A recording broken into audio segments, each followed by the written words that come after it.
These interviews in no way reflect the views of Arrayas Productions. This project is in no way endorsed by Arrayas Productions. As students in a continuous state of learning and frequency accretion, we each hold our own unique perspective of the teachings and how they relate to our individual experiences. It is important for viewers to remember that we are in fact self-sovereign beings with free will expression, and we each carry our own perceptual filters with potential for distortion. These interviews are intended to inspire, and in no way should reflect upon Elaisa, Arrayas Productions, or any of her work, as there is no affiliation.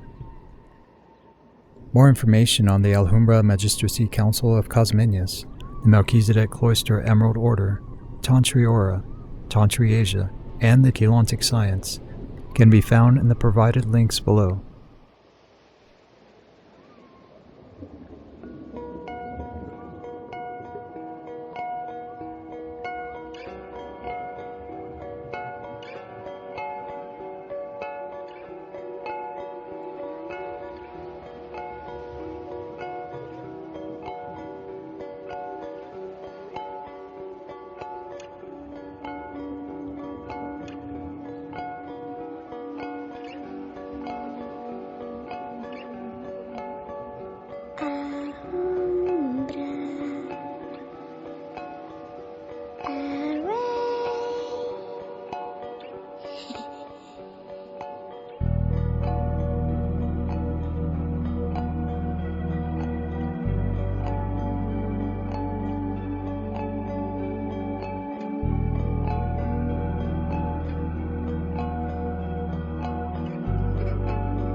Happy Festival of Love, Chris.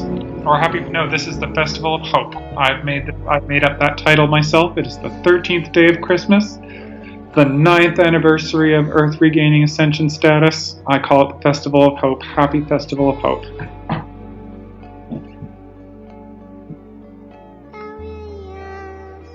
Well, the 13th. So the original Christmas story was published by Elaisa in 2001, and it kind of detailed the 12 days of Christmas in kind of that narrative, which was Those were the 12 days that Jesuit 12 transmitted the Biveka code into Earth's grids that restored the ability to run D12 frequency, and so forth. And then the 13th day of Christmas was the day Earth regained its ascension status in 2013.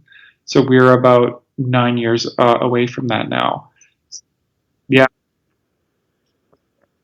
That was just the 13 days of Christmas started December 21st, 2012, and they continue today. So January 2nd is traditionally the Festival of Light, and January 3rd is, as I term it, the Festival of Hope. And then I actually think I think there are 15 days of Christmas and then Epiphany at the end.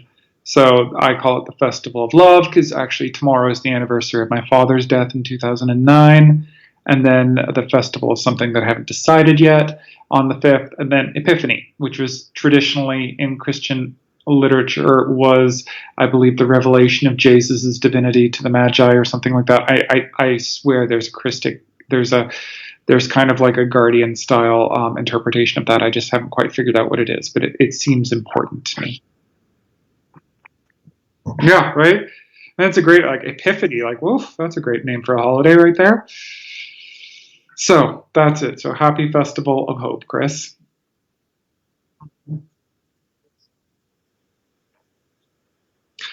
It's pretty goddamn cold in Calgary these days. So, well, sub-zero, even by American standards, it is minus 20 Celsius here. I don't know what that translates into in American, but, there's really 5 temperatures. There's like too damn hot, pleasant, brisk, cold, and then the air hurts, and we've just moved into the air hurts.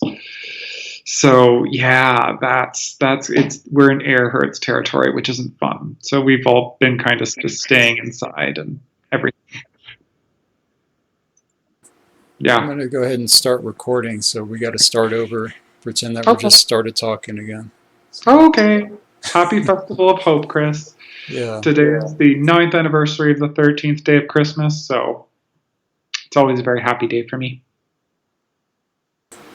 And I should be able to pick up the description of that you just gave on the stream. Just be a little bit lower quality, so it should be all right. Sure. That's perfect. I was going to ask you, have you heard of this Nasara thing in wealth distribution? It was like back in, it's been a few years since it came out, probably a decade or so. Oh. There was like some word about all this wealth that's going to be distributed to light workers. It's a new age buzz thing. Well, if it's been around for a decade, I don't think it's happened yet. Yeah, no, it hasn't. Right, it's particularly promising. Right, yeah.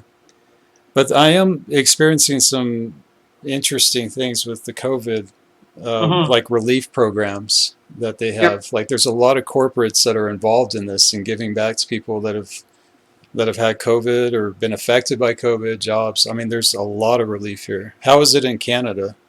So in Canada, we had CERB that gave everyone who was out of work due to COVID about $2,000 a month when they were laid off, and there was a lot of business support and so forth. The thing, however, is that they started asking for it back. Oh, jeez. So you had to pay taxes on a lot of it, and they started asking for it back if they thought you didn't deserve it. And there was a lot of there was a lot of confusion about criterion. So like everybody was, as I like to jokingly say, everybody was living off of Daddy Trudeau's money for a good year there. Yeah. So and Trump bucks here. There's nothing wrong with that. The government needed to shovel money out the door, and they did. But maybe it would cost, maybe what they'll get back is $10-15 billion from, going after these poor people that lost their jobs and wanted CERB. And I think they should just give that, like, whatever, forget about it. Just don't charge tax. The government of Canada can can part with $20 billion to avoid ruining a bunch of people's lives now. Yeah. That's what happened with that. So it wasn't quite money from the sky, but it really did stop the economy from collapsing. And Canada never did quantitative easing until 2020, and we're actually a couple of provinces would have been bankrupt within a week or two if the Bank of Canada didn't bail them out by printing money. So we're also having an inflation crisis. I think inflation was about they're still calculating it, but it was like 4, 5, 6% in 2021. So, but we printed a shit ton of money. That's not unexpected, and we would have gone bankrupt if we didn't do that. So I don't see that as a particularly bad outcome. Or I just think we need to, perhaps politicians need to be a little bit more honest about that. Like, all right, we printed money to save our asses. We did save our asses. Things are going along reasonably well economically, but we're going to have inflation for a little while because of it and because of other things. Well, it feels like there's been obviously a lot of wealth that's kind of shifted around. Like there's businesses that have been lost, but there's other ones that are like the pharmaceutical, right, medical industry, they're gaining pretty well. Yeah. So there's a lot of transfer of wealth kind of happening, but I'm just making an observation of how much support that I've had since I had COVID. Like, it's just unreal. There is a lot here. In Canada, if you have to self-isolate for COVID, if you want, the government will give you $500 to self-isolate. Okay. That's not a lot of money, but certainly if you're poor, that's a big help. They probably give you more for getting vaccinated. No. They have like lotteries and things, and eventually some provinces did try to give you $100 if you got vaccinated or something, but the government will still give you $500 if you have to self-isolate for however long it is. I think they've changed it from 10 to 5 days or whatever. Like, I work in healthcare, and I'm not even sure of the rules right now because they change them so often. So okay. There's a service in Alberta called 811, and most of the time when I have people who have COVID, I'm just telling them, I don't tell them. I tell them to go and do the testing and comply with the public health orders for self-isolation and things like that. But I don't know what they are. And so most of the time I'll just tell them, just call 811 and see what they want you to do and see how the testing is and so forth. So. But It is a lot of energetic shifts that come with that, with the transfers of wealth. That's like quantum type shift stuff, Oh, there's quite a bit. And it's funny. Canada was doing best with COVID when we were doing those large-scale transfers of wealth. When it was the way of dealing with COVID was just, the opinion was we should all just go on a guaranteed minimum income, the entire country, for a couple of months. And then that was the plan in April 2020, and it's changed since, but that was kind of when we were doing best, and we got our cases down to almost nothing. So there was a distinct shift there that has since gone backslid a little bit. So yeah, and I think that shift has a lot to do with the energetic nature of COVID itself. Okay, well, I was just bringing that up because there was a friend that kind of left something in my mind to think about and you brought it up first, that really stuck with me, about this being like a purge and like assisting with ascension, and all the people that are going through this have such similar symptoms where it just drags out. It's not a regular flu or cold. I know that for sure. It's definitely not a regular deal.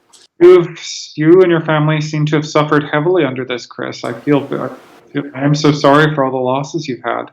Well, the kids, it's actually been a blessing in disguise. Kind of, I've been able to spend more time with the kids. It slowed me in my tracks from the 12 hours, 6 days a week deal.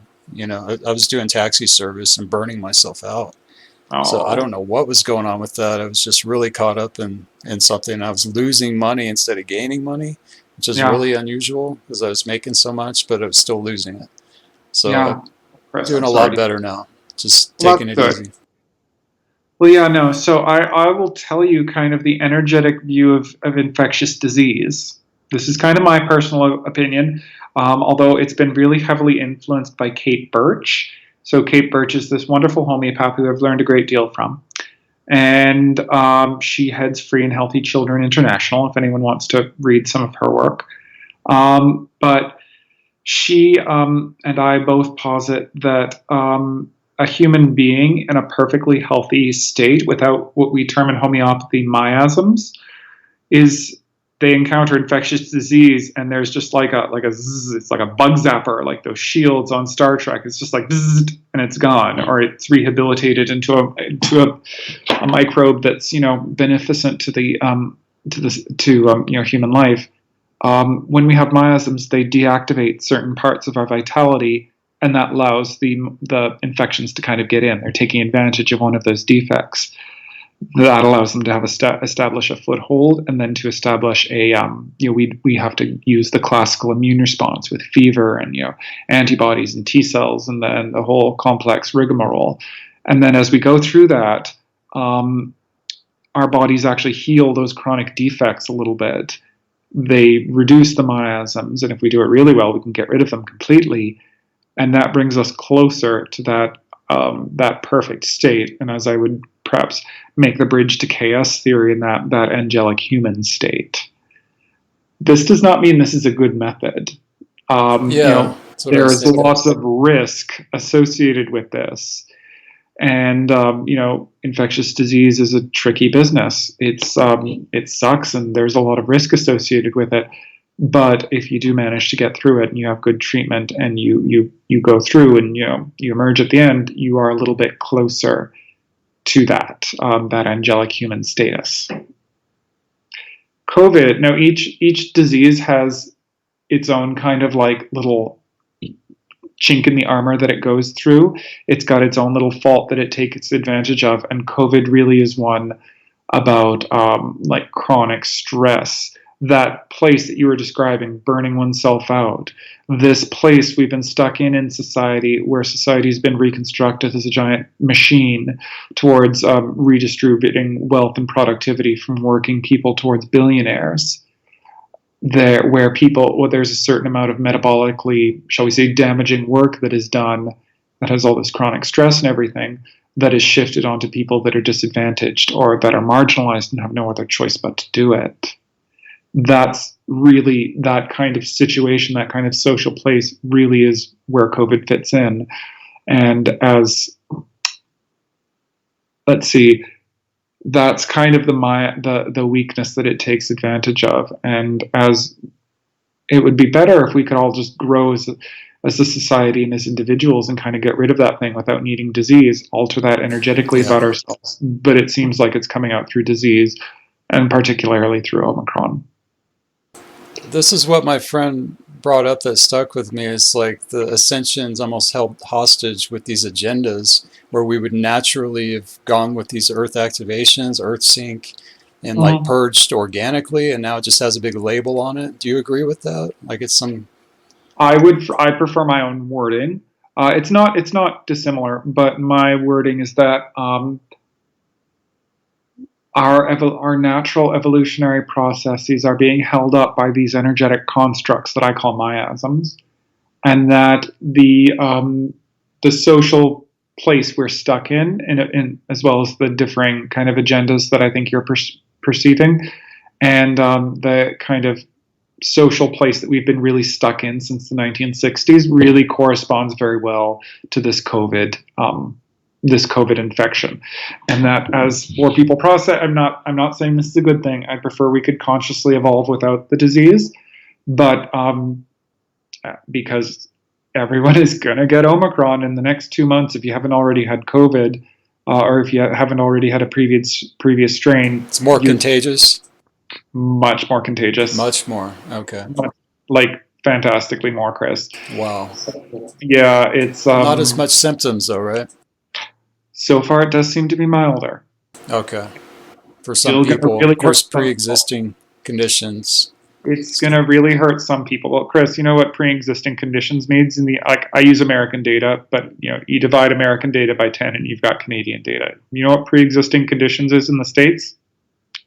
About 100 million people. Okay.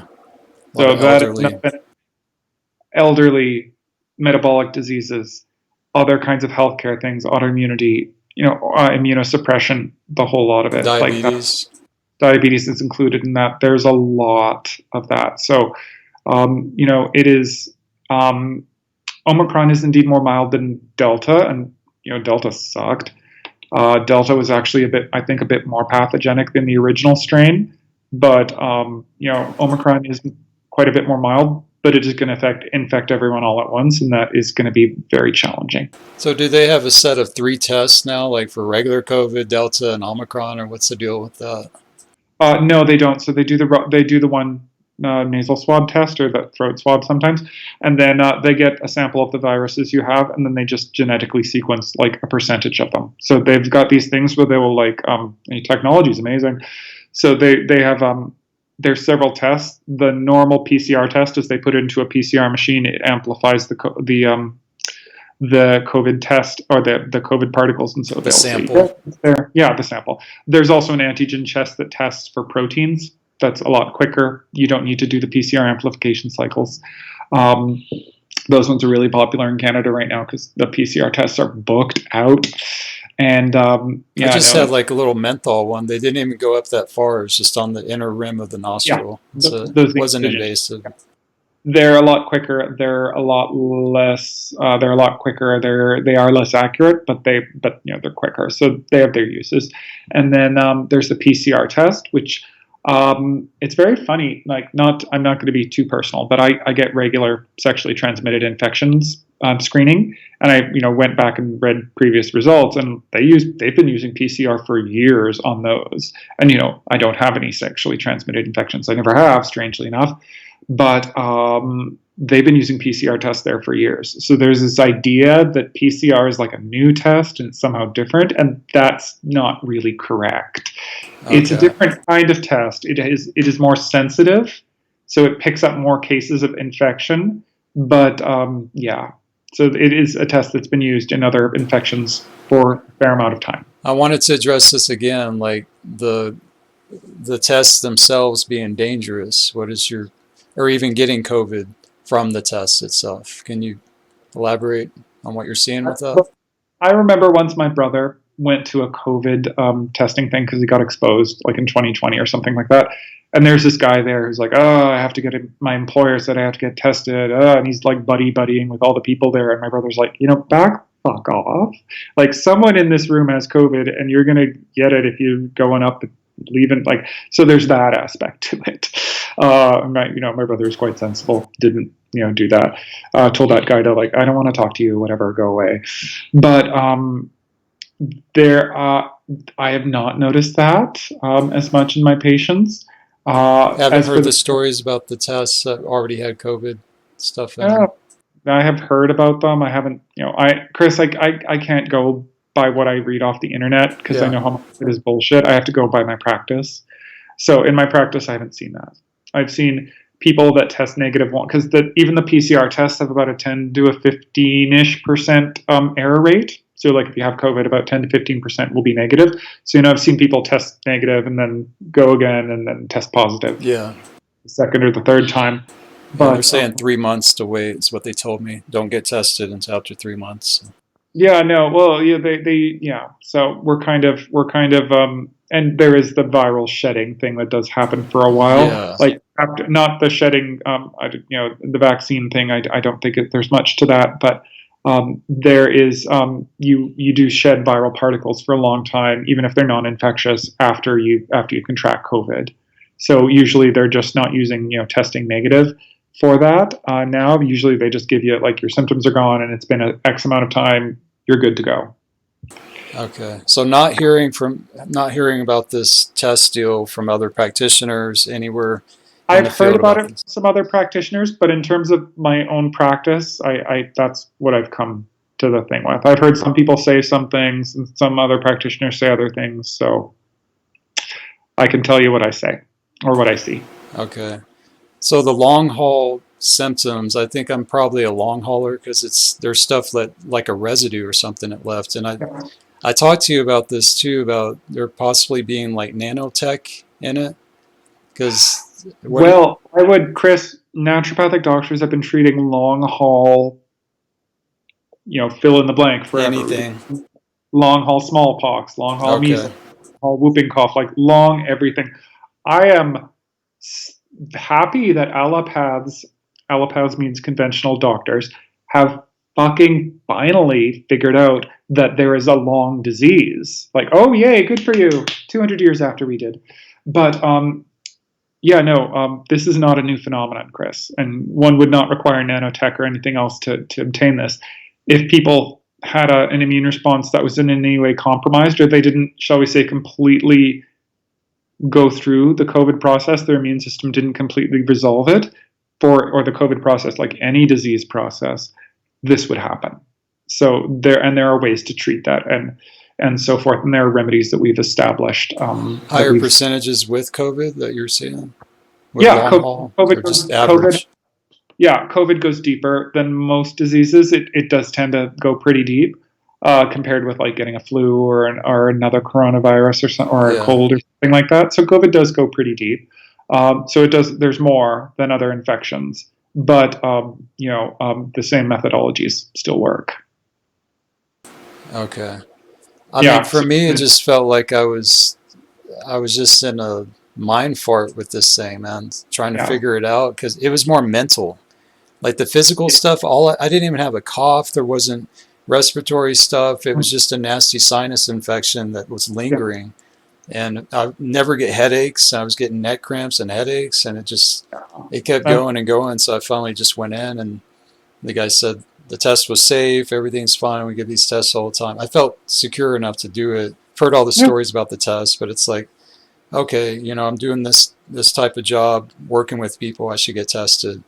Yeah, no, that's a reasonable thing, Chris. And it's if you don't kind of go through if your body either has a really strong miasm or other things are interfering, you can kind of get into this state of like freezing where your vital force can't quite release the infection, and that's typically where long COVID does come in. Okay. And it's treatable. I found it. I'm really horrified every time I feel really bad whenever I read about, like, you hear about like long COVID symptoms and people who are forming patient advocacy groups and trying to get medical doctors to even study it. And I'm like, I've treated it a lot, and it's not hard to resolve. Like, I've had good success doing it with some simple homeopathics and a couple of my basic approach and everything. Like, so I always feel really sad. And, in such groups, they never let people like myself say, you can maybe consult this type of practitioner and they'll be able to help you.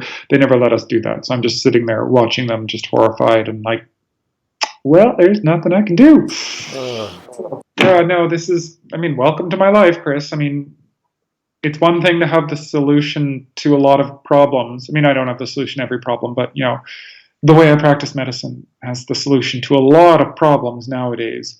And I'm not allowed to talk about it, and I'm not really allowed to proclaim it because I'll get professional complaints and things like that. So we can't talk about like hydroxychloroquine, a recipe of that. I can talk about those things. That was the best thing to take for me. Like, it got my smell and taste back. It works really well. That's wonderful. No, go ahead. I am allowed to talk about my own personal experience treating some of these pathologies, and long COVID I've had good success with. So, and if hydroxychloroquine helped you, that's wonderful. Good for you. You're not able to treat people with that, or? I am not able to prescribe HCQ now. That is outside of my scope of practice and prescriptive rights as a naturopathic doctor in Alberta. Okay. There is a difference between the actual prescription and the homemade recipes with orange peels and stuff. There are, yes. There are indeed differences between those things. So, did you use one of the homemade recipes? I did the grapefruit and lemon peels and just boiled the water, distilled water, for like 3 hours. It makes a really potent brew. It just cuts right through the mucus. That was the main thing for me. Oh, yeah. Well, I would have to examine the chemistry of such things. I don't know much about those preparations, but, citrus preparations are quite potent for respiratory issues as well. Yeah. So maybe some of the hypothesizing I've seen was that HCQ was in fact just helped zinc get into the cells more and be more efficiently metabolized. Okay. Other botanical preparations do that too. Yeah, it's taking a lot of minerals and zinc also. Yeah. I mean, it felt like I got out of it quickly, but it's just like this lingering residue biofilm from it. It's really weird. And I'll go out and try to do a regular shift, and then I'll start feeling the headache stuff in the back of the head, kind of. Yeah. It's lingering. I will state publicly here that I would appreciate nobody taking this as medical advice. This is my reflections and my thoughts as a practicing naturopathic doctor. This is not intended to replace medical advice that you get from your whoever you choose to manage your healthcare. So this is not medical advice. These are my experiences as someone who does KS. And this isn't mixing your actual practice with what you're recommending or anything like that. Okay. No. So this is just, me as someone practicing during this. It's very funny. So my whole family kind of went through a COVID spat. 2 of us PCR tested positive, and then most of us became sick. And I never tested positive on PCR antigen. I didn't take a PCR because they were booking a week later, and by the time I was better, so I'm like, okay, I'm not going. And I PCR tested negative, and my symptoms lasted 36 hours, but I had spent 3-ish hours with the 2 people in my family that tested positive beforehand, and then I got sick right afterwards, and I'm pretty sure I had it. Didn't last that long for you, though. No, I treated it with a homeopathic remedy and hydrotherapy and fasting, and got over it in 36 hours, and I have had no sequelae. Wow. So, hey, I'm gonna call you. I'm gonna cut the call because you're lagging pretty bad, and I'll call you right back and see if it fixes it, just real quick.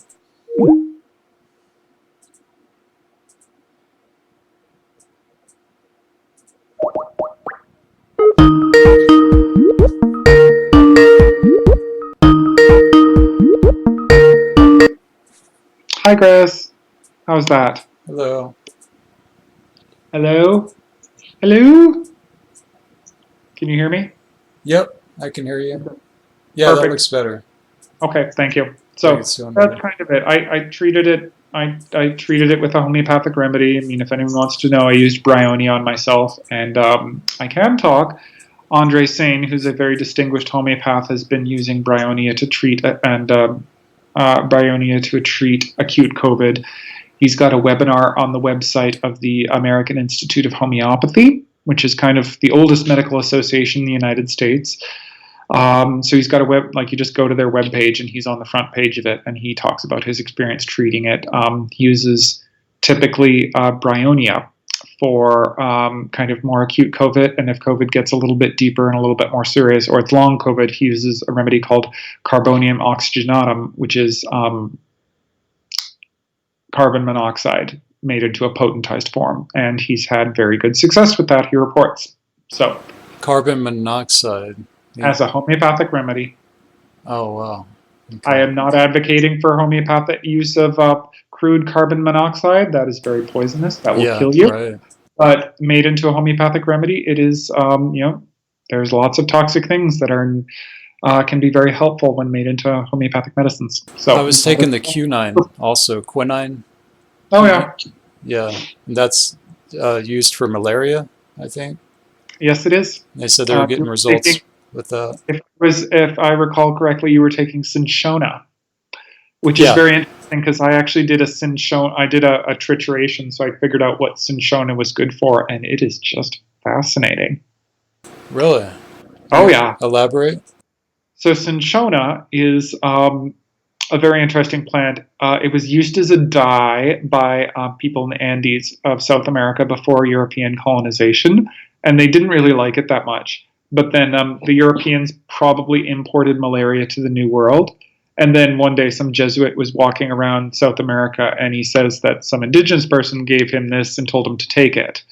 And this indigenous person was probably trying to murder that Jesuit by telling him that.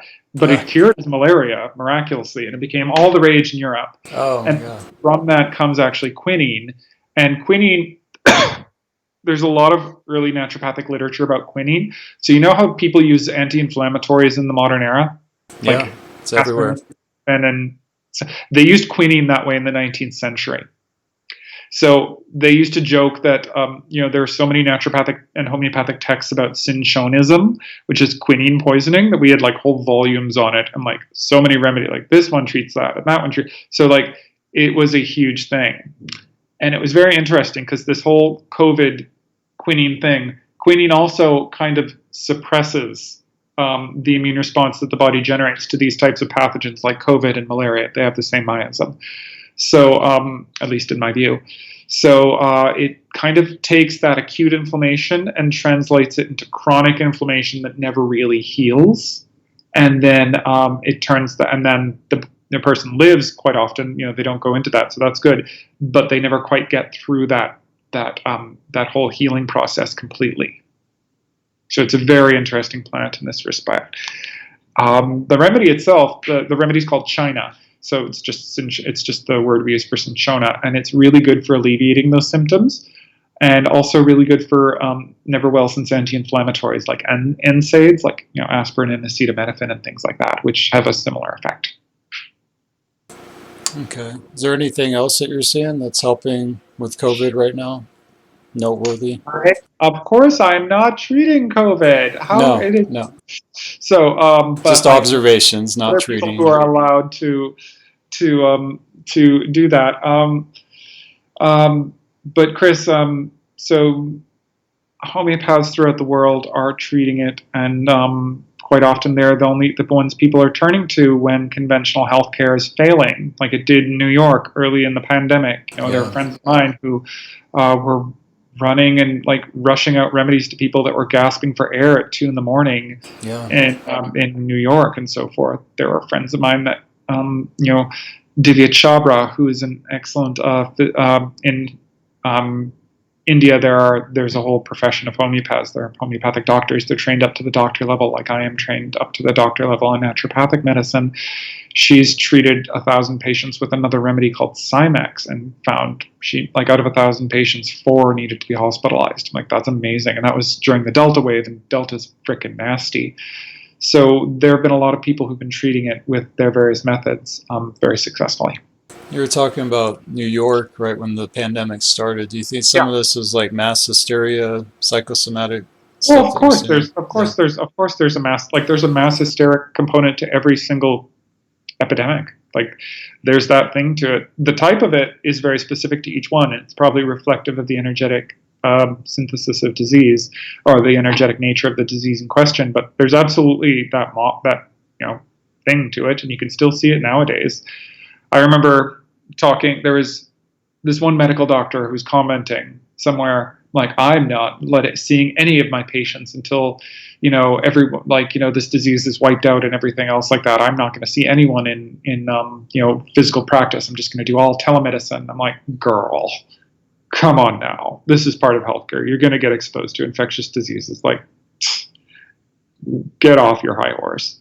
Like, and there's a certain effect of that as well. Like, it's going to happen. You can't do that and discriminate. And the College of Physicians and Surgeons of Alberta and all the other regulatory colleges have said, denying care to people that aren't vaccinated or restricting them to telemedicine when it's not appropriate is disciplinable. Like, you can't do that. That is not ethical. So they issued that guidance and so forth.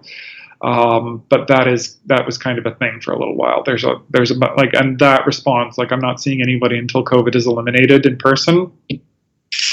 Yeah. Some of that fear stuff, like, that's just unreasonable. The place that we go to therapy at is actually refusing telemed now. They don't do it anymore.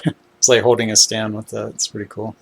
Well, I do more telemed than I used to. Like, it's quite convenient. So that's one thing. Telemed is going to be around for a while. People are going to do more of it. I still prefer to do in person and get my needles in people and do my osteopathic manipulations and things. But, telemed's a useful tool. So moving into the vaccine, and I know you can't talk too much about this either, but do you want to share what you shared with me about the vaccine? I wish I could be more candid about that, Chris, and I am sorry. Some of my mentors when I was a little baby ND shared 2 things for me. Paul, never get too good at treating cancer, and don't wade into the vaccine topic in public. Those are the 2 things that get practitioners killed. So. Wow. Okay. In Canada, probably. Everywhere. No. So I'm not commenting on that. Well, like can I ask if you've been vaccinated? Is what I'm referring to. Like, if you. I have, yes. Okay. It was not my own choice. It was not a choice I made freely. Okay. Just came with the job thing that you needed. I will not Alberta health professions that don't work for Alberta Health Services were not mandated. It was another factor for me. But I had some pretty severe outcomes from that. After my second shot, I had a mental status breakdown. I thought I was going to die immediately. I was like paranoid and like really horrifically like Psychosomatic stuff? it was not psychosomatic, Chris. Like psychosomatic has pretty, I don't use that term just because it was it's been quite abused in popular culture. I had a mental status breakdown. I recognized it and was able to treat it and stabilize myself, but I probably would have needed inpatient psychiatric care. I also developed exertional dyspnea, so any kind of physical exertion, I was gasping for breath, and physical exertion included my 15-minute walk to my office, and I developed crushing chest pain. Well, the vaccine has given you COVID, right? I would say that is not COVID. That is a separate issue. I had a very severe adverse reaction to it. The suspicion was that I had myocarditis.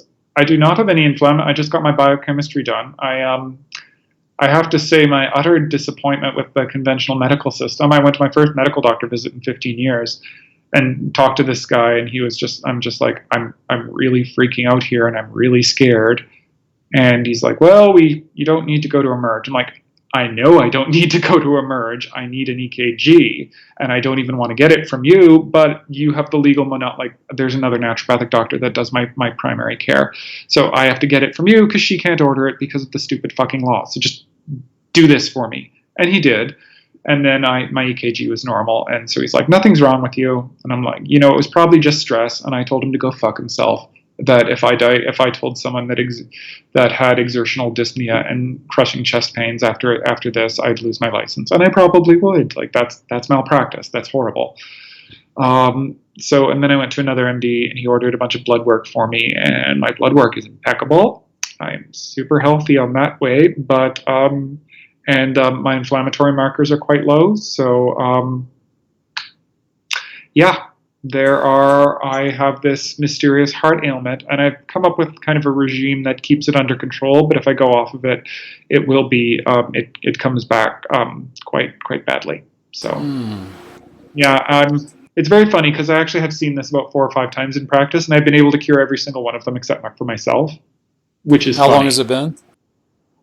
4 months. Okay. Yeah, let's see. Yeah, 4 months. So it's a heart ailment?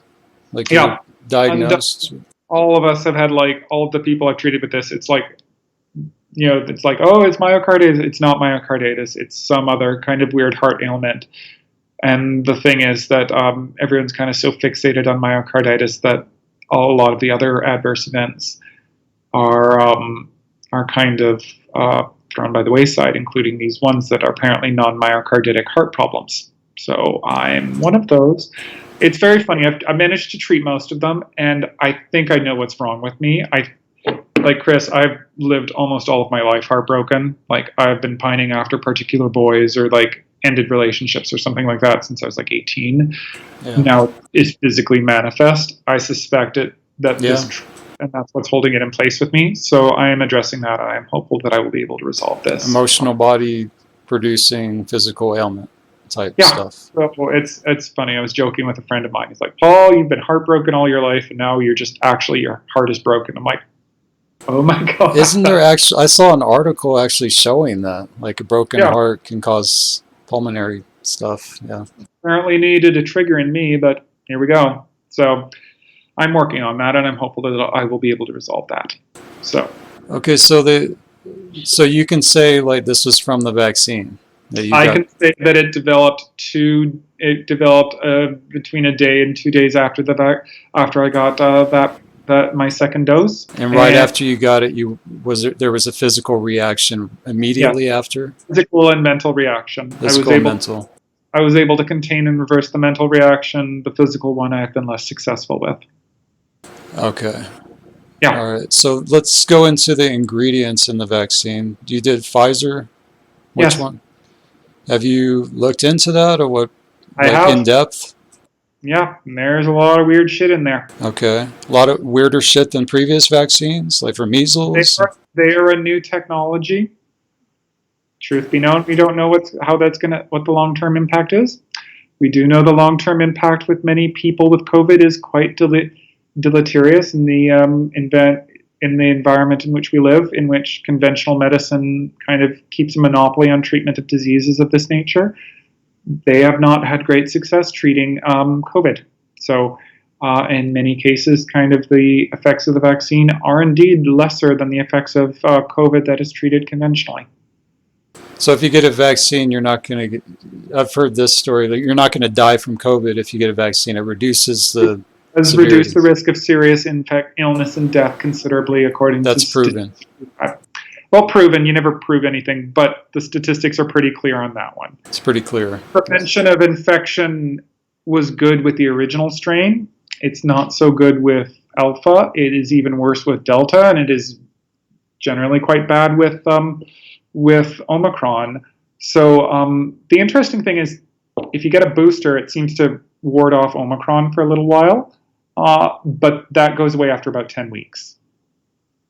10 weeks is, there's a British study, I'm sorry I can't quote the authors, but it takes about 10 weeks the immunity from a booster wanes. So that suggests to me personally that these shots are inducing kind of a weak autoimmune state, and that's kind of what's repelling the COVID, as opposed to the chemical immunity, which seems to be the longer term thing. So that's my interpretation of that. I could be wrong. So a lot of weird stuff and new technology. Can you elaborate on that? What you've seen is weirder than previous vaccines, because previous vaccines, even before COVID, I was seeing all this information come out on vaccines and what they're putting in it, like animal fetus embryo stuff, a lot of weird things. So what are you seeing? That's true. They do use aborted stem cells as one of the culture media in which they grow them. So what is standing out with this vaccine that you're seeing that's weirder, new technology, etc.? It does seem to have a little bit more strong of an effect. Like, people are a bit more strongly affected by it than previous ones that I've noticed. So okay, have you are the ingredients disclosed anywhere? Are they public? You know, I'm no expert on that. So okay. I am no expert on that one. I cannot tell you what precisely is in it and so forth. I cannot tell you that. And it is like an experimental test run. Like, people have kind of signed over any legal. There's a lot of stuff on this too circulating that people can't sue them. That's true. Okay, so there's like waivers. In the United States, that's true. No, you don't sign a waiver in the United States. For a long time, vaccine manufacturers had a legal indemnity, and then the government establishes this fund, and then they pay out people based on vaccine damages.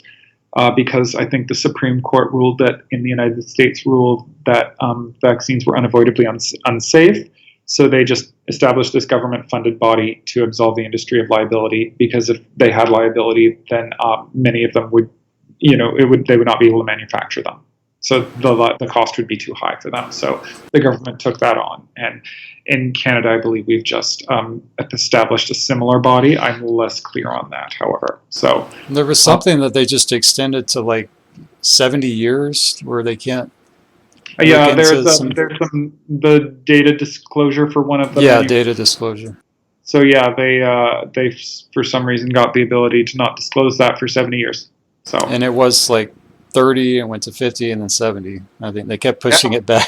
So like a whole generation, basically. Yeah. So those are all things that are in the public record, and I can discuss, and those are true. Yeah. I will say that for many individuals, in the legal context in which we live, the vaccine is a reasonable choice for some people, even if they were fully informed to what's going on and what's in it and everything else like that. Did you see Aro's interview with what she was seeing in people's auras that got vaccinated? Yes, I did. Do you have anything to say on that? I cannot comment. I will say that in the recent waves, the deaths among people who are vulnerable, who are first in line to get it, have indeed lessened as compared to earlier ones. That is what I can say about that. So That's not an argument to get it or to not get it. That is just a statement of like, they did that for people in care homes. The death rates have dropped considerably in care homes. Okay, that's kind of proven Things like that. for the most part. Yeah, so they do that, and for such people, it may be an option to discuss with their healthcare provider. I'd prefer that their healthcare provider was informed about all methods of treatment and prevention and everything else, like, which I cannot discuss, but that is kind of what has occurred that way. So being a doctor, experiencing these symptoms right after a vaccine, have you ever had symptoms after getting any other vaccine before? yes, Okay. I don't react well to them generally. Okay, in general. So that's something to look at. Had reactions to several of them, yes. Okay. But you are seeing all these cases. Took me a while to figure that out for myself, but I have reacted to a few. Okay. Yeah. You are aware of all these, you do acknowledge all these cases of people with crazy symptoms that are in good health, basketball players, all these athletics people that are, always working their cardio and just collapsing, heart attack type stuff. Are you seeing any of this? Or? I'm seeing a fair amount of that, yes. Okay. Is that like mental? I don't think it's a heart attack is not mental. Yeah. So, cardiac collapse is not a mental thing. So let me tell you, that is an interesting observation, isn't it? I can tell you one thing, with my heart problems, they still come on for exertion. I can't do like endurance exercise anymore. Hopefully I'll get that back one day, but that's what happened to me.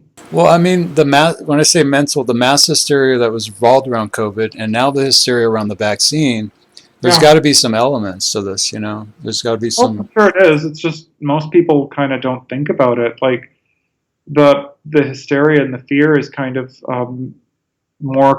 It's confined a lot more to othering right now. So it's like, oh, those people over there, they're the problem. Yeah.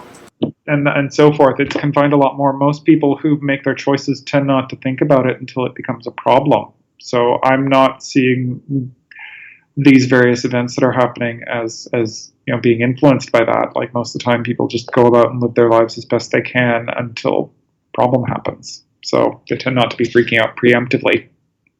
Can you share like on a spiritual or chaos view of like what's happening to the collective with ascension with this and purging, possibly vaccines and COVID?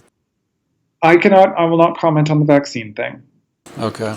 I will comment on the fact that I think the views that Kate Birch and myself have on the nature of infectious disease and its energetic nature and chaos are aligned in this way.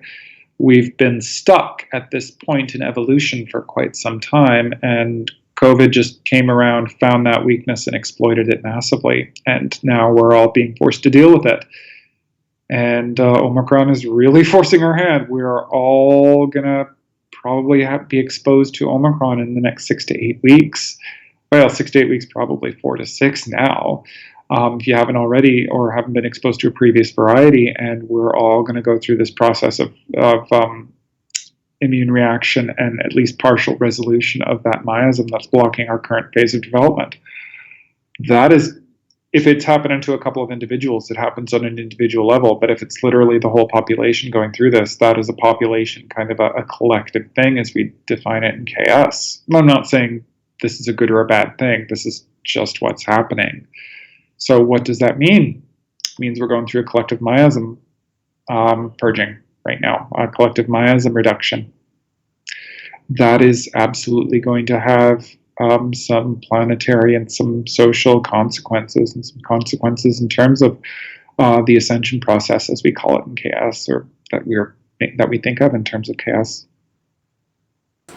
And any link to the Omicron name, like mentioned in Voyagers 2, that you want to go into at all? All right, so my perception of the current political system in the world is that there's quite a strong green dragon influence. So green dragon, kind of that whole collective thing. You see it in the United States. It is very strong in the Laurentian elite that is currently governing Canada. And And their Green plan, Dragon, just real quick, because there's some newcomers listening to this. Green Dragon includes Anunnaki, Jehovah, Zeta, I think, yeah, yeah, no, and collectives. Yeah. it's one of the kind of major organizations. It's Red Dragon would be like Draco's reptilian type. also, yeah, they would be a different kind of political, and each of those two kind of camps has different, shall we say, cultural models and different political beliefs and different worldviews and everything else like that. Yeah, they've been at war with each other. Voyagers 2 goes into all that. Been at war Yeah. with each So other. in Voyagers Yeah. 1, they call them like Draconians versus Anunnaki and so forth. And in around 2008, Aisha switched to green and reds, and that's the scheme I use. I'm sure there's new things now, but the Greens are very dominant politically right now, and they were kind of pushing their own more restrictive medical-based system of control over society right now, and that Omicron really seems to have thrown that for a loop. Like all of the previous justifications for the systems of control that were being used to manage the infection are now just being thrown out the window because like Omicron has upended them all. Omicron is Red Dragon, right? It is. That would be the Draco races. Where at least if one takes that connection seriously. I'm not saying there is anything to that. I mean, you're going to come to that letter eventually, but that is kind of an interesting thing. I had this intuition, this suspicion that they may have played an energetic influence in that, and that the spread of this is just really upending every those kind of green dragon plans. So because their plans were, allopathic medicine and its system of increasing control over society were to kind of, keep this under control and like, yay, there are saviors, and then allow for more of that. And that narrative is blown up now. So possibly another agenda popping on through the Red Dragons type thing. No, there are multiple groups that don't get along and they are fighting each other, quite a bit. And things like this do happen occasionally. They'll like spike each other's grids or like steal a little thing or like have a little war that'll seize control of this or that. And maybe they're doing biological warfare right now. I don't know. But it is an interesting thing what's going to happen in the future. So I mean, yeah, with Omicron, the entire population is going to get herd immunity. Like people are openly talking about this. We're going to get herd immunity one way or the other, whether you're vaccinated or not vaccinated. If you survive, if you kind of live through the next couple of months, what do we do after that? Well, do you see more strains just continually coming? We're like getting desensitized to more and more, and booster shots at the same time. You got even restrictions. You got to keep up with your vaccines now to even go into places. And well, that's the thing right now. It's very interesting because once you've had like generally afterwards, COVID. Once you have an natural immunity from COVID, if you do get infected subsequently, and that's rare that you do, but if you do, it's relatively mild, and it's quite long lasting. So, at least from the work I've seen. So, I'm not advocating for people to go out and infect themselves with COVID to get natural immunity deliberately. I am not advocating for that. Yeah, but it helps me in the sense I don't have to get the vaccine now. Got the papers showing I had it. Well, I'm not advocating for people to deliberately go out and do that. I want to be clear on that. But the fact is, if everyone gets it, the justification for such things does become rather tenuous, both in the sense that there is a risk reduction to subsequent reinfection from previous infection, and so forth. And so it does kind of call into question the narrative that conventional medicine has been pushing on this. So Rosalinda Gonzalez is saying Dr. Robert Malone's videos are informative on the vaccine triggering heart problems and clotting, and interesting to hear your experience as well. I never had any clotting issues, at least that I know of. Microclots, I never had any of those. So at least to my knowledge. So I'm reading through a couple of people going through that, and I am working through my pathology. So try not to air my dirty laundry in public, but that is, I can talk about my own personal experiences with this. Yeah. So, yeah. You guys got freedom of speech over there, right? In Canada still? We got something like it. I mean, God, no health professional has freedom of speech. So no health professional has freedom of speech anymore. It's kind of like lawyers giving advice, legal advice type. If I was prime minister, I would pass an act stipulating that health regulatory colleges cannot have no role in regulating the public speech and conduct of members, and that they are free to differ from official lines and so forth, and that it is not the role of regulatory colleges to determine courses of action or to settle medical debates, but to ensure safe practice, and that people aren't sexually abusing patients or exploiting them or doing shady shit or something like that. Like, the role of regulatory colleges, in my personal view, is not to regulate standards of care. That is a matter for the profession to settle through debate. The role of regulatory colleges is to, when there is clear consensus, to establish standards for safe practice. Like, don't use dirty needles, don't sexually abuse patients, keep good records, that kind of thing, and not, use this treatment but not this one, and not to settle debates that way. That should not be their role, and it should also not be the role of regulating public commentary by members. That is my view. If I was prime minister, I would pass an act stipulating that, or if I was premier or whatever, but I'm not. So, to my chagrin, I suppose. It's kind of gotten out of hand, in my opinion. Yeah, no, many like my regulators, the College of Naturopathic Doctors of Alberta has been very wonderful. I'm careful about what I say, but they don't restrict our practice, in very many ways. That's good. They do what Alberta Health Services says, but they've been very wonderful and kind in regulating us. So I have no complaint about them whatsoever. But this is a general trend throughout all the regulated health professions, almost everywhere in the developed world now, or in the world now, and I think it's wrong. Yeah. So you did say you saw Aro's interview, the recent one we did. Did you see the end of that? Towards the end, where remind me. It's the Bayer guy that was talking about the vaccines, disclosing that they were gene therapy.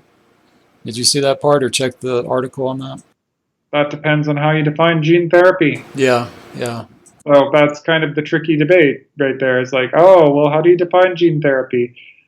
They're novel and they're interesting, but I don't know what the long-term consequences of those are going to be. Okay. Yeah, there's stories of in a year, 2 years, months. I've heard a lot of different stories. Stories about I am super over the conspiracy theory world prompting everyone's death in 20 minutes. It's it's getting crazy.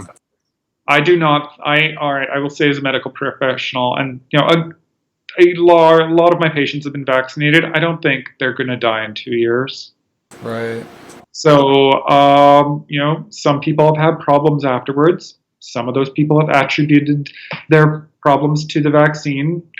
That is a separate debate that I'm actually not going to partake publicly in.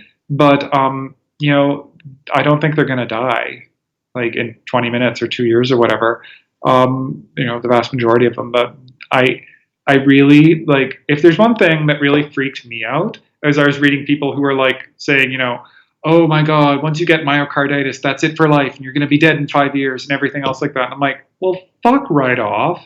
That is not what I need to hear right now. They're trying to scare people into not getting it or whatever, and I don't believe in doing that. I do believe in the dispassionate discussion of the risks and benefits of a treatment, and then you leave it up to the patient to decide. You don't fucking scare them. Yeah. That is really unethical. In particular, I don't believe in doing that at all, and I think that's wrong. And so I was reading that afterwards, and I was having my heart problems. I'm like, well, fuck, God, that freaked me out, and everything. And I'm also fully sympathetic that some people get freaked out by the presentation of okay, this is the consequence of that, and they're like, this happens to some people. I discussed fluoridation in the Calgary water supply with a group of moms one time, and one was super, and she thought I was fear-mongering, and I'm like, no, I'm not. This is the data. If this scares you, that's not my responsibility. So I'm sympathetic to that. But there's deliberate fear porn going on about that. And one of the things is everyone's going to die in 5 years. I don't. What do you feel about the in regards to loosh? Like, are you familiar with that term, loosh? Well, it would seem, yes, I am. It would seem that the people that are trying best to, liberate the population are remarkably adept at creating fear, aren't they? Yeah, yeah. Funny that. It's like generators, it's creating all this energy through our emotions and going somewhere, Yeah. Yeah. No, I am. And agendas, right? You can trace it by the agendas, like backtrack. You know me, Chris. I think that we've discussed it before. I think many of the conspiracy people really are on that kind of red dragon Trumpist conservative agenda, and they are generating, and it's not that they're fighting to liberate humanity from this, that, or the other thing. They're just fighting to put their group in control. They want control over the net, over the vast machinery of exploitation that planet Earth has become, as opposed to the progressive people and so forth. The green dragons, like, they're trying to do that, and they're generating their own terrible energies to get that to happen. So, yeah, and it's almost like there is no lesser anymore of the two evils. They're just both evil. It's just the agenda is just evil. I'm having some pretty I lean very progressive myself. Yeah, But I am quite unimpressed with the progressive movement and its support for medical, its support for mandating certain medical procedures in order to participate fully in society. Like, transparency in it. I cannot support that. I'm gonna have to go. I need to go and have a talk with my elected representative. Like, I volunteer for her and everything. I donate money to her. And I need to go and have a talk with her about that. I'm like, girl, like, this is, you all need to back off on this. Like, I support like 90% of their agenda. Like, they want $25 or $15 a day daycare. They want to do, reformulate Alberta's economy and restructure the tax base so, other companies other than oil and gas really thrive here. They're really good about, switching from coal to natural gas to reduce carbon emissions and things like all that. I am super behind. Wonderful. They're really good about, addressing racism, things like that. I love all those things. But that I got some pretty bad problems with, and they're pushing it hard right now. And I'm not with that. If I am a believer that if you want a medical procedure, you should have access to it, including my care. Like, it should be, I think public health care is a noble ideal, and it should include all systems of medicine. But I do not believe in forcing it on people that are unwilling to take it, whether rightly or wrongly. How are they doing that? Forcing it on people? What do you mean? Usually it is in Alberta, in the current regulatory environment, a number of professions and a number of industries. If you want to, you have to have. Oh yeah, the vax, yeah. Yeah, and then we do have a vaccine passport. So if you want to go and go out to dinner or go to a movie, you have to present a rapid test or a vaccine passport. Is it possible to do the exempt thing over there? So you can do that here in the States to travel. Difficult. Very, very difficult. Okay. Yeah, we've got medical exempt and religious exempt here. Yeah, I think the exemptions have been narrowed very considerably. Yeah. Yep. So I am against those. I am against those things. And this is not me speaking for other naturopathic doctors. This is not me speaking for my profession. This is me speaking for me. I am personally against those things. I follow the law. I do not participate in I tell my patients to follow public health orders and things of that nature. But I do think that, those kinds of things are not appropriate. Do you have anything to share on how individual countries are handling this, like Australia? Oh, they're all handling it terribly. There's a spectrum of how people are handling it. Most countries in the English-speaking world are doing a really bad job. Europe is not doing that great. Japan, strangely enough, seems to be doing great right now. They even Japan did, apparently, I'm reading, and I don't quote me on this, but Japan is the government is strongly please don't discriminate against people. Nobody should get a vaccine unless they are completely informed and consenting to it. Do not discriminate. And That's yeah, awesome. but Japan has a pretty harsh line about vaccines. They've had some bad experiences with them in the past, so they're very Oh, they okay. keep it in check. Quite, they keep that in check. So there are countries that are doing well, countries that are not doing so well, and so forth. I think most of humanity is really kind of stuck in this thing, so we're all stumbling through relatively poorly. Yeah, there's like camps in Australia, like literal I don't camps set up I with kids know and stuff. I don't know much about Australia. I cannot comment on their situation. Okay. It doesn't look good. According to people that live there that are relaying information to me, it's not like conspiracy stuff. It's not Okay. sounding good. Yeah, I don't know what's going on in Australia, so can't comment. Yeah. So overall in Canada, I mean, it's not too extreme right now, but there's things you got to speak up on. It sounds like Well, I don't believe in there's a lot of people right now that are protesting in front of hospitals and yelling at walking random out, like walking off their agencies. jobs. No, like walking out. There are a number of people that have been laid off because they refused the vaccine and so forth.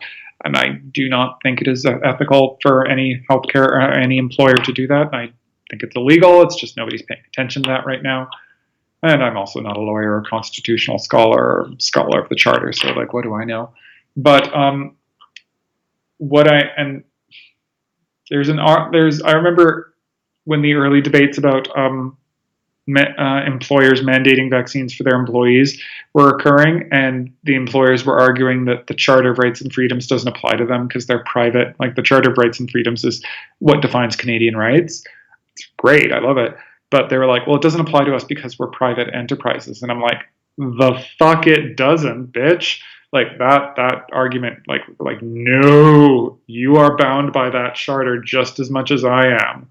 And I'm gay. The charter was the reason why I have equal rights right now. Like discrimination based on sexual orientation was read into the charter. That's what's so great about the charter is the Supreme Court can just say, oh, well, the charter has this open-ended thing. It's like prevents discrimination based on race, sex, religion, and other identifiable characteristics. And the court can just decide, oh, well, gays do, and trans people do, and this, that, and the other. It's great. I love that. But the charter is the reason why I am able to get married and why I am able to have equal rights and not be discriminated against and everything. So, and that was imposed on many private companies that were like, well, they were making that same argument there. So them saying this, I'm like, the fuck it doesn't. Charter applies, bitch. But I'm not a charter scholar.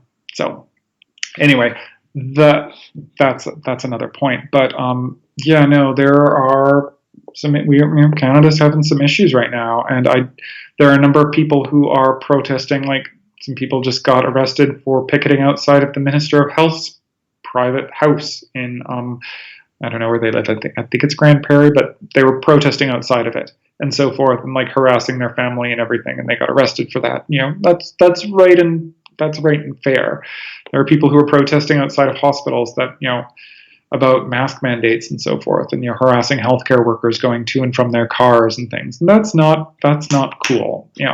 Regardless of the merits, those people are doing their best and everything. There's people protesting outside of businesses that are enforcing or harassing maitre d's or the poor person. I don't know if they just draw straws, like, oh, you got the short straw, you have to check vaccine passports today because everyone hates it.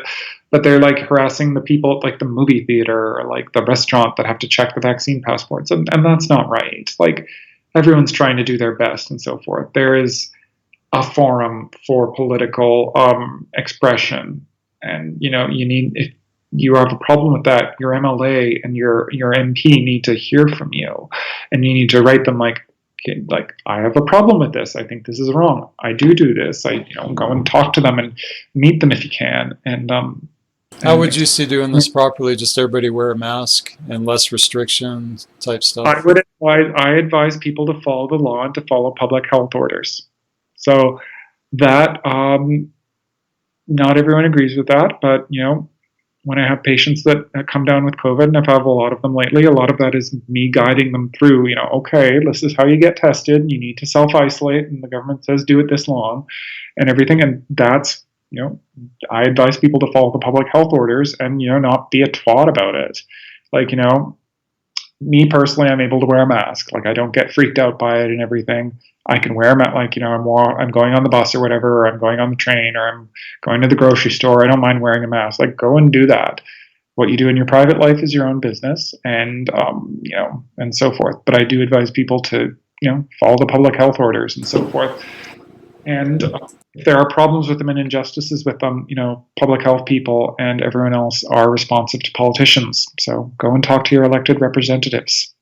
So speaking of masks, wasn't the story of the graphene, didn't that break out of Canada? Like they did some studies on that in masks? Probably there were some contaminated masks that had graphene. But it's not a regular deal that they make the mask with graphene. Not that I know. Okay. Yeah. I haven't studied it enough, but it's blowing up. People are sending all kinds of... It's the conspiracy people. They'll amplify any little slight accident that really corresponds to their worldview. I made a post this morning on it because there's this, I guess it's some form of graphene. This guy just lit this, it looked like a charcoal powder on fire, and it just oozed out all this, like one of those worms. I don't know if you guys had this. Yeah. We had it on the 4th of July with fireworks. You just light the top. Yeah. Oh, that Simpsons. What is that episode of The Simpsons? Celebrate the independence of your country by blowing up a small portion of it. Yeah. We didn't do as much of that in Canada for Canada Day. So. Yeah. Mm-hmm. So there's just a lot of conspiracies out there. It just feels really unstable. That's the thing is, like, the corporate media have decided that they are pushing their worldview on people. And it's not that it's wrong all the time, but there are some glaring omissions and everything in that. And that has forced people into this underworld of bullshit.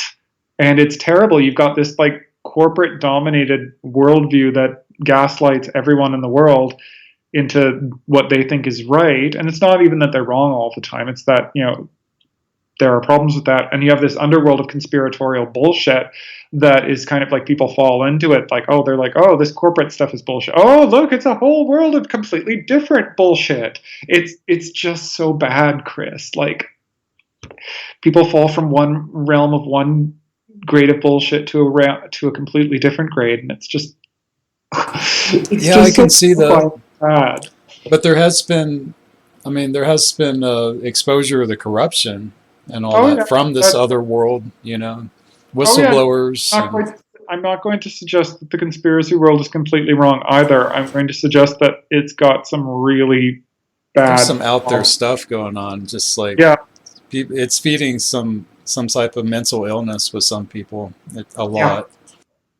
Like, I remember, I'm old enough to remember back in the 90s when I was a little alien abductee kid, and a lot of this stuff was, I'm going to say, of higher quality. You had, Bud Hopkins or Jenny Randalls or Whitley Strieber and people who are going out there and experiencing things, but were, like, sharing their experiences with a high degree of intellectual heft, of intellectual rigor. That is pretty absent nowadays. Nowadays, it's this constant stream of narrative and bullshit and so forth, and the people with that kind of heft are quite rare. They do exist, but they are quite rare. So I have a problem with that. And again, it's not to say I have there's a public broadcaster in Canada called the CBC, and they've apparently decided that they hate all of natural medicine, and they consistently publish these very, studies that do violate basic journalistic ethics and so forth. Well, what's the word? They will make statements, I will say that, all right, I retract that. They will make statements that are unsupported by evidence quite frequently and just repeat them over and over again, like that naturopathic medicine has no evidence. That is completely false. They don't know about it, but it is completely false. That homeopathy has no evidence. Completely false. That is a factually incorrect statement. I do think that their repeating of these statements over and over again violates basic journalistic ethics. Yeah, so fact checkers too.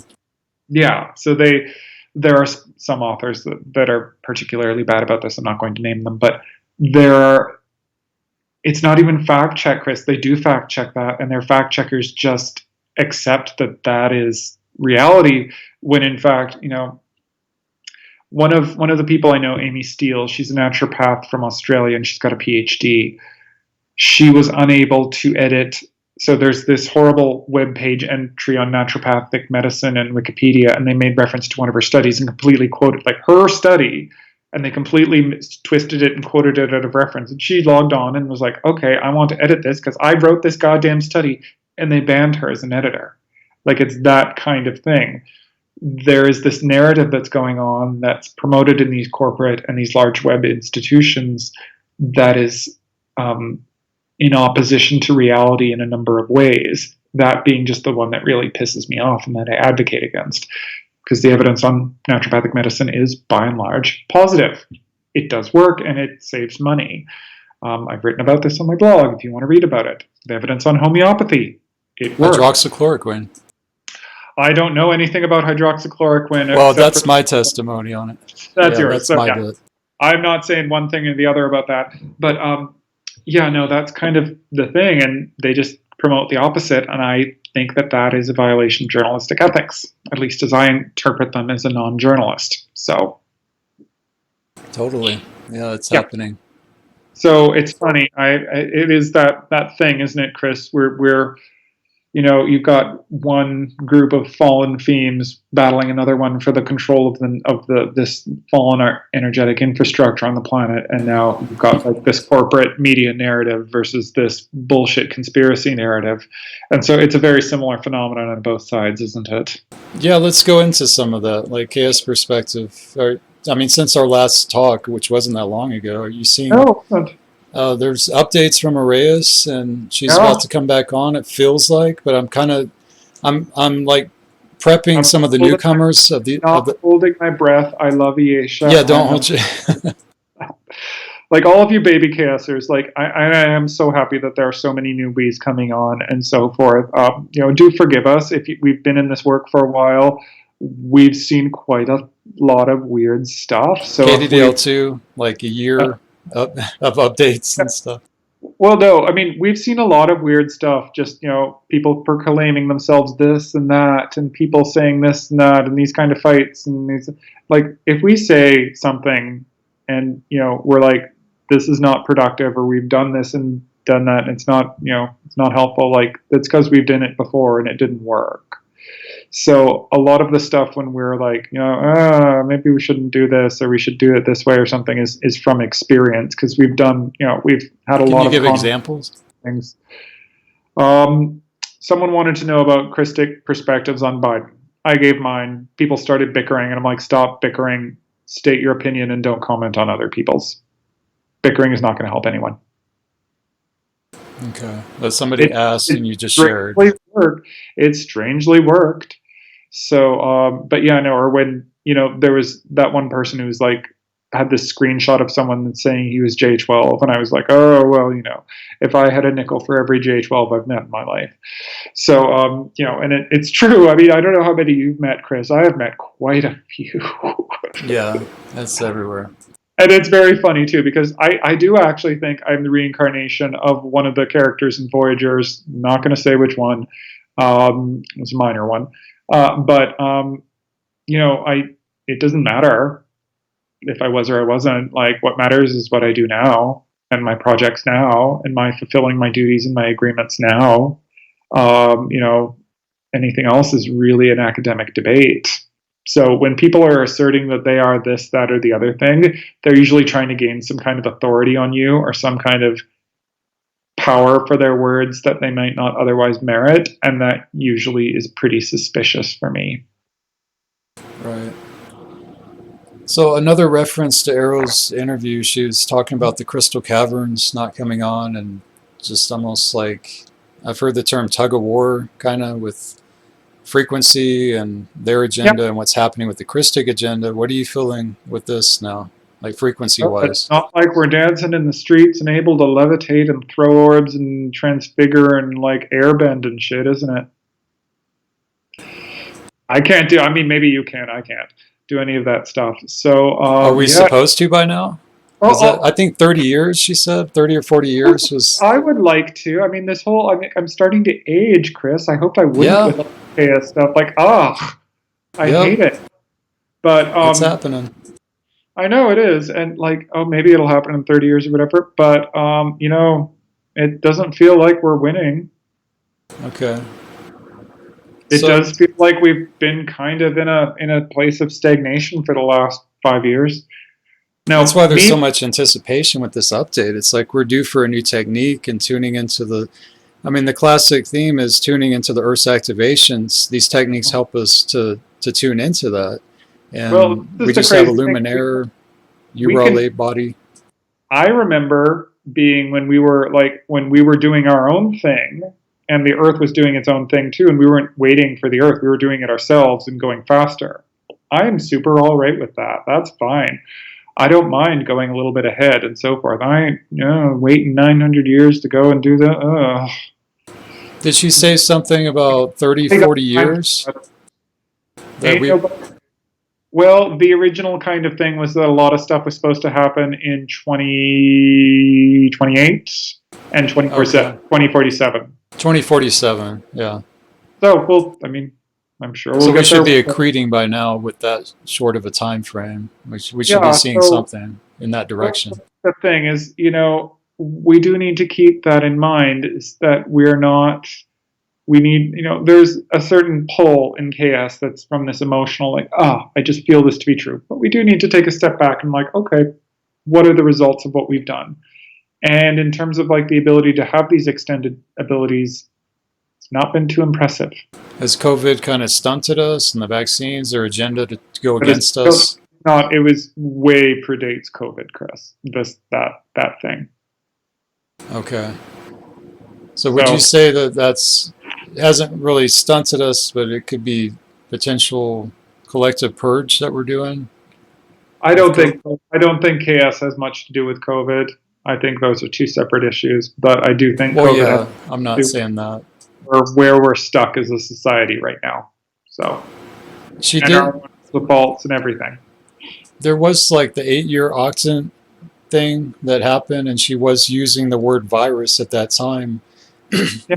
in reference to the fatale and the Yep. dark flowering affliction thing. So that So was it kind the of some. so if by that logic, COVID may be a manifestation of that. I don't think it is, but Or that the is indigo shield gets things first and was kind of purging through that at that time, and this is the outpicture on the planetary shields type thing. it could entirely be possible. Okay.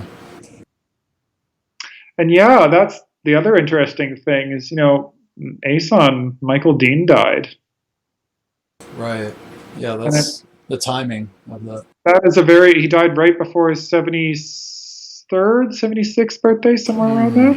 Mm-hmm. God rest him. I wish him well in his afterlife and so forth. I never knew him that well. Yeah. Never interacted with him once. I got the sense we interacted in past lives, but whatever. But yeah, no, that is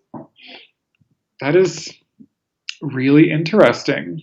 I've never put much in the whole speaker system, that the way that they constructed it. It always seemed to me to be a social institution of one of the sets of beings that Aisha was talking to, and I never put much faith in social institutions from other species and so forth. It just never were really that important to me. If someone says they're the ambassador, or the speaker, or the that, or the this, okay, fine, whatever floats your boat. But I always listened to Aisha and took what she said seriously because it was so interesting and because it did have that kind of like draw and power to it. But Aeson was an interesting character, and he did hold a lot of frequency, and it is the timing of his death. Was there a lot of tangibility with the techniques from chaos for you, like doing some and then just seeing your growth from it, or I felt clearing? I felt a little clearing. That's it. Okay. Didn't shift my physical health that much. Didn't shift my mental health or my mental health, my heartbreak that much. So Is there anything else you want to add on the subjects we I talked will about? add that I think it is important that it is important to have a healthcare practitioner that you can trust to discuss these things with. So that takes you seriously and takes your concerns seriously. If you don't have this, you need to get another one. I would, if you are looking for one, I'm part of an organization called the Naturopathic Medicine Institute that many people who kind of are into this energetic stuff would find harmonious with them. So I'd encourage you guys to go and perhaps consider consulting a naturopathic doctor, either adjunctively or as your primary care doctor in a state or a province where they can do that. So one of the best ways you can, shall we say, make your energy work for you is to what happened to me in the last couple of months is I've kind of gone from this idea of reforming the system to just withdrawing from it whenever I can. Like, I still follow all the laws and I still follow the regulatory things, but I'm just kind of, I'm done. Like, I'm like, all right, I'm past the point where I think the conventional system can be salvaged now, and now I'm just separating myself from it. Some of that is just going and getting a healthcare practitioner that is going to be able to do that for you. And a naturopathic doctor trained in the Naturopathic Medicine Institute would be able to help many people with that. If anyone's looking, no pressure whatsoever. And also, Elaisa has always said, don't stop taking your meds. Always have good medical advice, good doctor. Don't try to replace your health condition, treatments with KS. I'm trained up to this in the highest level, and I see someone else. Don't try to play doctor for yourself. He or she that treats themselves as an idiot for a patient, including people that are doing it based on kind of that. There are professional organizations and things like that where the members are trustworthy and where the members are not afflicted by the current ideological blindnesses that are really kind of creating problems for society right now. No, admittedly, we may have completely, it's like in Jurassic Park, we're not making the same mistakes. No, you're making completely new ones. That may also be the case. But, there are organizations out there that are capable of helping people with healthcare. And healthcare is really the one that I'm really focusing on in this lifetime. And it's important to get it right. So, and I really hate being constrained in what I can say publicly as much as I am, but there are solutions to most of the problems out there. And healthcare can be a force for accelerating human evolution and human potential and human ascension, even if it's done properly. And it's not being done properly right now. Mm-hmm. All right. And that's a good place to close. Dr. Paul Theriault, thank you again. As always. Thank you, Claire. I'm going to go see the questions right now, but thank you all for listening to what I have to say and thinking that what I have to say is important. Awesome. Probably catch up soon. Take care. That will be next time.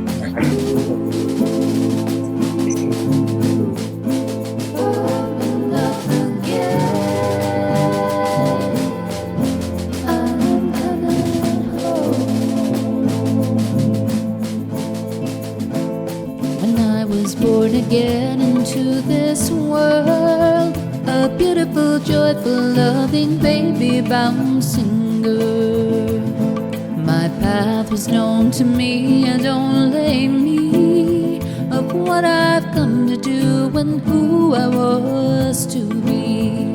I couldn't wait till I grew older, fulfill the promise, sacrifices I would make. But instead, a love that enticed me. I was married young, taken by the babe she birthed, was written on my grave. When I was born again into this place, so full of love and life, yet wore a different face. I firmly knew the road I was to walk, though filled with valleys low, the mountains touch the stars. Once again, my memory reminded me I came to teach, to heal, save my soul. But the duty to my country came to find me. I left this world, just another fallen soldier in the snow. The last time that I entered on this earth, I swore I'd not forget, and God's source would come first. My memory won't let me down this time. I'm standing in the crest and will not step aside. Circumstance had tried to keep me captive, once tied to love, to duty, now to faith. Now I know I must stand with my brothers to open up the gate. Yes, open up the gate. Open up the gate, my brothers. Open up the gate to our home. We've been waiting for too long here. Open up the gate, we're going home. Open up the gate, my brothers. Open up the gate to our home. We've been waiting for too long here. Open up the gate. Open up the gate.